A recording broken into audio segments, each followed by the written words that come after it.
শুরুতে আমরা একটি কাপলকে দেখি যারা তাদের বন্ধু গ্রেগ ও নিনার সাথে রোড ট্রিপে বের হয়েছে। গ্রেগ এবং নিনের ট্রিপে বেশ এক্সাইটেড, কিন্তু মার্কাস আর লিনার সম্পর্ক খুব একটা ভালো যাচ্ছে না। এমনকি মার্কাস এই সম্পর্কটাকে আর সামনে এগিয়ে নিতেও চায় না। রাস্তাটা ছিল একদম নিরিবিলি আর নির্জন, দূর দূরান্ত পর্যন্ত কোনো কিছু চোখে পড়ে না। শুধু একটা লম্বা সোজা রাস্তা ধরে এই চারজন নিজেদের মতো করে আনন্দ করে যেতে থাকে। সফরটা শেষ করার জন্য তাদের কাছে প্রয়োজনীয় সবকিছুই আছে, কিন্তু তারা জানেই না যে রোড ট্রিপটা তাদের জীবনের সবচেয়ে বড় ভুল হতে চলেছে। কিছুক্ষণ পরেই তাদের সামনে বিশাল একটা ট্রাক চলে আসে। এটা দেখে চারজনই অবাক হয়। তারা সবাই চমকে যায়, কারণ নিজেদের লাইফে এত বড় ট্রাক তারা কখনোই দেখেনি। তারা ক্যামেরা বের করে রেকর্ডিং শুরু করে, কিন্তু তখনই তারা বুঝতে পারে যে ট্রাকটি খুব স্পিডে তাদের দিকেই ধেয়ে আসছে। ধাক্কা সামলাতে আর বাঁচার জন্য গ্রেকো নিজের গাড়ির স্পিড বাড়িয়ে দেয়।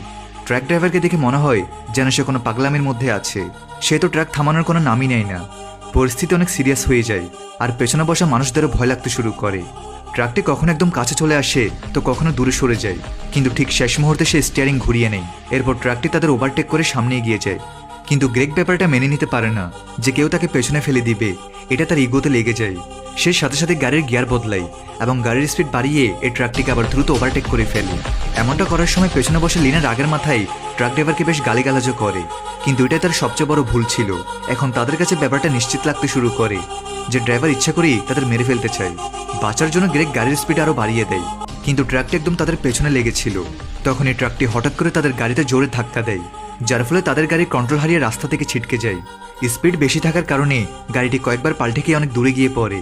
যখন গাড়িটি থামে তখন সেটা পুরোপুরি দুমড়ে মুচড়ে যায় এবং পেছনের অংশ একেবারে ভেঙে চুরে যায়।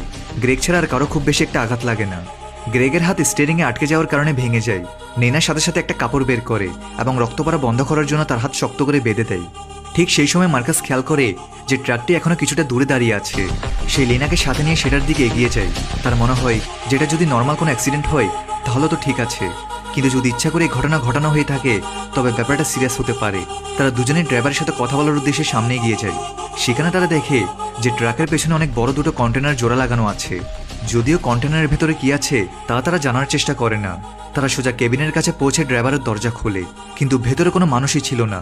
হয়তো অ্যাক্সিডেন্টের পর ড্রাইভার পুলিশের ভয়ে সবকিছু রেখেই পালিয়ে গেছে। এর মধ্যে গ্রেগ এবং নিনাও সেখানে পৌঁছে যায় এবং চারজন মিলে ট্রাকটিকে একটু তল্লাশি চালাতে থাকে। তখনই গ্রেগের নজরে ট্রাকের সামনে লাগানো একটা অদ্ভুত স্ট্যাচুর উপর পড়ে এবং সে ওটা দেখে যেন হারিয়ে যায়। তার কাছে মনে হয় ওই স্ট্যাচুটা তাকে কিছু বলছে, তাকে ডাকছে, এবং সে ধীরে ধীরে সেটার দিকে যেতে থাকে। তখনই নিনা তাকে ডাক দিয়ে হুঁশ ফেরায়। এখন মার্কাস সবাইকে বোঝায় যে এখান থেকে বেরোনোর জন্য তাদের একটা গাড়ি দরকার, কারণ এই নির্জন এলাকাটা অনেক বড়। পায়ে হেঁটে কোনো শহর পর্যন্ত পৌঁছাতে হয়তো 10 থেকে 15 দিনও লেগে যেতে পারে। তাই মার্কাস বলে